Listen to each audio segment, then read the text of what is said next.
তো জয় হিন্দ সবাইকে। SSC GD 2025-এ যারা এক্সাম দিবে তার জন্য ভিডিওটি খুবই গুরুত্বপূর্ণ, কারণ আজকে আমি বলবো হিন্দিতে কি করে একটা ভালো স্কোর করতে পারবে। 20টির মধ্যে 18টি বা 19টি বা 20টি কী করে কোয়েশ্চেন ঠিক করবে, সেটাই আমি এই ভিডিওটি বলবো। হিন্দির পুরো সিলেবাস আর হিন্দি কেমন করে পড়বে, হিন্দি কীভাবে, হিন্দি দিনে কতটা সময় দেবে, সমস্তটাই ডিটেলসে ভিডিওতে বলবো। আমি আগের ভিডিওতে অঙ্কের কথা বলেছি যে অঙ্কে কী করে 20টির মধ্যে 20টি করবে। অঙ্কে 20টির মধ্যে 20টি করা সম্ভব, অসম্ভব কিছুই নাই। ডেলি প্র্যাকটিস করলে 20টির মধ্যে 20টি করা যাবে। তো সেই ভিডিওটি যদি না দেখে থাকো তো অবশ্যই আমার চ্যানেলে গিয়ে সেই ভিডিওটি দেখবে। আর আমি কালকে বা আজকে রিজনিং আর জিকে সম্বন্ধে একটা ভিডিও দেবো, যেখানে বলবো যে রিজনিংয়ের মধ্যে কী করে 20টার মধ্যে 20টি করবে আর জিকেতে বেস্ট একটা ভালো স্কোর কী করে করবে। এবং অনেকে ইউটিউবে আমাকে বলছো যে দাদা জিকের নোটস দাও, বা হিন্দিতে কী করবো, হিন্দি কীভাবে বলবো, হিন্দির নোটসগুলো দাও। তো আমি একটা হোয়াটসঅ্যাপ চ্যানেল বানিয়েছি, আমি ডিসক্রিপশনে লিঙ্ক দিয়ে দেবো সেই হোয়াটসঅ্যাপ চ্যানেলের। যদি তোমরা চাও তো সেই চ্যানেলে জয়েন হতে পারো।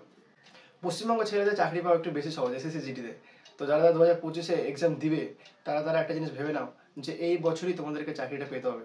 কারণ 6টা মাস আছে, এই 6টা মাস তুমি যত মন দিয়ে পড়বে, তোমাকে 6 মাস পর, তুমি যখন 6 মাস পর এক্সাম দিবে, তারপরে তুমি যখন নাম্বার পাবে তখন তুমি ভাববে যে হ্যাঁ আমি 6 মাসটা পড়েছিলাম, আমি একটা ভালো নাম্বার পেয়েছি। আর যদি তুমি খারাপ নাম্বার পাও সেটা দোষ তোমার, কারণ তুমি এই 6টা মাস ভালো মতন পড়তে পারোনি বা ভালো মতন প্রিপারেশন করোনি, ফাঁকি মেরেছো। তো ফাঁকি নামের ডেলি তুমি মিনিমাম তুমি যতটা পারবে পড়বে। তুমি যদি 2 ঘন্টা পড়তে বসার মন করে তুমি 2 ঘন্টায় পড়ো, কিন্তু ডেলি মন দিয়ে পড়ো। কারণ যে কোনো চাকরি যদি তুমি কনসিস্টেন্সি দিয়ে না পড়ো, কনসিস্টেন্ট না থাকো, তাহলে সে চাকরি পাওয়া খুবই মুশকিল। এসএসসি জিডিতে কোশ্চেনের লেভেলটা অনেকটাই কম থাকে। তো এসএসসি জিডিতে কী করে পড়বে, তো আমি এর মানে অবশ্যই আমি অনেক গাইডেন্স দেবো। যেহেতু আমি একটা ভালো স্কোর করেছি, আমি কী করে করেছি, আমি 6 মাস প্রিপারেশন করেছি। সেই 6 মাসের মধ্যে আমি কী করেছি না করেছি আমি সমস্তটাই আস্তে আস্তে আমি ভিডিওর মাধ্যমে সবাইকে বলবো। তো আছে হিন্দি নিয়ে। তো দেখো, হিন্দির প্রথমে আমরা হিন্দির সিলেবাসটা দেখি। তো হিন্দিতে প্রথমে বিলোম শব্দ, যাকে বাংলাতে বিপরীত শব্দ বলেও জানি। তো যেমন অতিবৃষ্টি, তার বিলোম শব্দ কি? অনাবৃষ্টি। তো নেক্সট পর্যায়বাচী মানে সমর্থক শব্দ, মানে একটা শব্দের অনেকগুলো মানে হয়। যেমন আকাশের পর্যায়বাচী কি?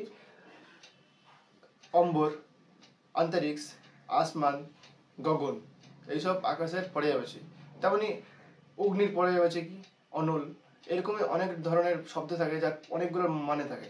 তো সেই পর্যায়বাচীগুলো পড়তে হবে।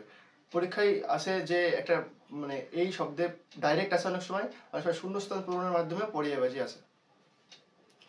তো তারপরে বাক্যাংশ মানে অনেক শব্দের জন্য একটি শব্দ।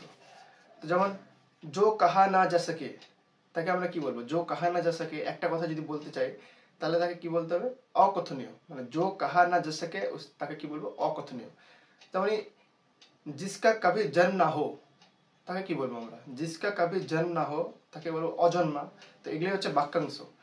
বাক্যাংশ মানে অনেক শব্দের জন্য একটি শব্দ। এটি পরীক্ষায় 2টা বা 3টা কোশ্চেন এই চ্যাপ্টার থেকে এসে থাকে।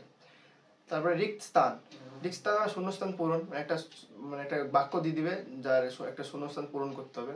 যেমন লিঙ্গ অনুসারে দেয়, যে এটা পুংলিঙ্গ না, মানে যেমন হিন্দিতে কি বলবো, তো মেরি হে আর মেরা হে। তো দুটার মধ্যে মেরা হে মানে আমি একটা ছেলে পুংলিঙ্গ, আর মেরি হে একটা মেয়ের ক্ষেত্রে বা একটা স্ত্রীলিঙ্গ। তো তেমনি একটা শূন্যস্থান পূরণ দেবে, বা আরো অনেক কিছুর মাধ্যমে শূন্যস্থান পূরণ দেয়। তারপরে আসি মুহাবরে। তো মুহাবরেতে যেমন আঙ্গুঠা দিখানা, এ মানে কি? মানে হচ্ছে ইনকার কান্না, মানে মানা করে দিচ্ছে। তারপরে কাটো পা লেট না, মানে বেচैन হোনা। তো কাটা দূর হোনা, তার মানে কি? কাটা তো দূর হবে না, কাটা দূর হোনা কি মানে বাধা দূর হোনা। তো মুহাবরে মানে একটা বাক্যকে একটু অন্যরকম করে বলে, এটাই মুহাবরে এটা সোজা পড়লে পরে মুখস্থ হয়ে যাবে। তো তারপরে আছে বর্তনী কেমন?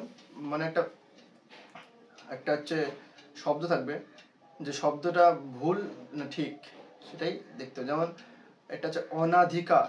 দেখো দুটো অনাধিকার, একটা হচ্ছে অ দন্ত নয় আকার দয় হস্যি কয়াকার কা র, অনাধিকার, ঠিক আছে। আর একটা হচ্ছে অ দন্ত ন ধয় হস্যি কয়াকার র, অনাধিকার। তো এর মধ্যে কোনটা ঠিক? বলতে পারবে কোনটা ঠিক? তো এর মধ্যে হচ্ছে এটা ঠিক, যেটা অ দন্ত ন ধয় হস্যি কয়াকার কা র, অনাধিকার।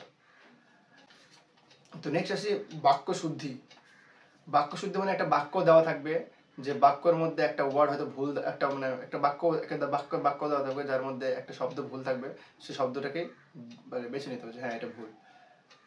তারপরে গদ্যাংশ মানে একটা মানে কি বলবো প্যারাগ্রাফ টাইপের থাকে, যার মধ্যে শূন্যস্থান পূরণই বলতে পারো, একটা গল্প থাকে যার মাঝখানে মাঝখানে শূন্যস্থান থাকে, 4টা করে অপশন থাকে, এরকম 5টা থাকবে, 5টা শূন্যস্থান থাকবে, তার প্রত্যেকটা শূন্যস্থানই 4টা করে অপশন থাকবে। তো একটা মানে ওই শব্দটা পড়ে তোমাকে বলতে হবে যে ওর মধ্যে কি আসবে। তো এটাই ছিল হিন্দির সিলেবাস। তো হিন্দির সিলেবাস এরকম মুশকিল না, কিছু কিছু জিনিস আছে যেগুলো বোঝার, আর কিছু কিছু জিনিস সেগুলো শুধু মুখস্থ করা।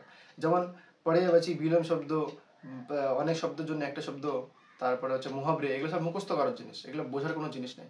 আর যেগুলো আছে বাক্য শুদ্ধি, এগুলো একটু বোঝার জিনিস আছে। আর তাছাড়া হিন্দিতে গ্রামার থাকে, যেমন সংজ্ঞা, বিশেষণ, এইসব থেকে কোশ্চেন এই বছর তো আসেনি, আগের বছর এসেছিল। তাছাড়া তৎসম তদ্ভব থেকেও কোশ্চেন এসে থাকে।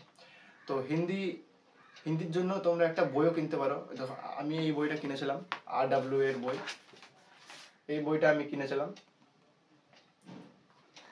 তো এই বইটা থেকে আমি পড়েছি, কিছু কিছু জিনিস মুখস্থ করেছি, এবং আমি ইউটিউব থেকেও অনেক ভিডিও দেখেছি।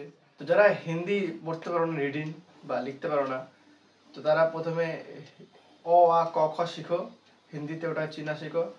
তারপরে বাক্য পড়ো, শব্দ পড়ো, পড়তে পড়তে পড়তে পড়তে এরকম 3-4-5 দিনের মধ্যে হিন্দি ভালো হয়ে যাবে।